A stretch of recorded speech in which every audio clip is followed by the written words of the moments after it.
എല്ലാവിടവും ഉത്സവക്കാലായല്ലേ. ഇവിടെയും ഉത്സവാണ് അമ്പലത്തില്. അപ്പൊ നമുക്കിന്നൊന്ന് ഉത്സവത്തിന് പോയി വന്നാലോ? അപ്പൊ ഞങ്ങളെല്ലാരും കൂടിയാണ് ട്ടോ പോണത്. മോൻ പഠിക്കണ സ്കൂൾ അമ്പലത്തിനോട് ചേർന്ന് തന്നെയാട്ടാ. അപ്പൊ നല്ല വെയിലായിരുന്നു. ഞങ്ങളെന്തായാലും ഒരു 10 മണിയൊക്കെ കഴിഞ്ഞു അവിടെ എത്തിയപ്പോ.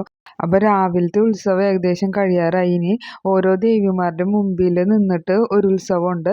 അതാണ് ട്ടോ നമുക്ക് കാണാൻ പറ്റിയത്. എന്നാലും ഇത്രയും നന്നായിട്ട് തൊട്ടടുത്ത് നിന്ന് ഞങ്ങൾക്കിത് കാണാൻ പറ്റി. ആനയുടെ അടുത്തേക്കേ പോകരുത് എന്ന് പറഞ്ഞ് ഞങ്ങള് മാറി നിന്നതാണ്. പക്ഷെ ആന ഞങ്ങളുടെ അടുത്ത് വന്ന് നിന്നു. ഇനി കുറച്ചു നേരം ദേവിയുടെ മുമ്പിലാണ് ട്ടോ ഉത്സവം.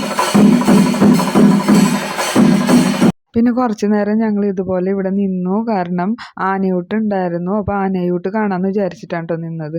അപ്പോൾ നോക്കുമ്പോഴാണ് ഇവിടെ ഒരു താൽക്കാലിക പാലുണ്ടാക്കി വെച്ചിരിക്കണേ. അതൊന്ന് കയറി നോക്കാമെന്ന് വിചാരിച്ച് പോയതാണ് ട്ടോ. കതിന പൊട്ടണ കേട്ടിട്ട് പേടിച്ചിരിക്കാണ് ട്ടോ ഇവൻ. അങ്ങനെ ആനയൂട്ടിന്റെ സമയമായി. അപ്പൊ ആനയൂട്ട് എങ്ങനെയാന്ന് ഇതുവരെ കണ്ടിട്ടില്ല. അതും കൂടി ഒന്ന് കാണാമെന്ന് വിചാരിച്ച് അവിടെ നിന്നു ട്ടോ.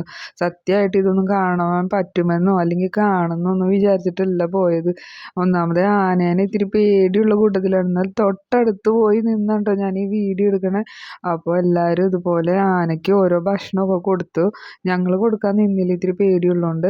അതിന് ശേഷം ഓട്ടംതുള്ളൽ ഉണ്ടായിരുന്നു. ഓട്ടംതുള്ളൽ ജസ്റ്റ് ഒന്ന് സ്റ്റാർട്ടിങ് കണ്ടിട്ട് നല്ല വെയിലായതുകൊണ്ട് ഞങ്ങൾ പെട്ടെന്ന് ഇങ്ങോട്ട് പോന്നു.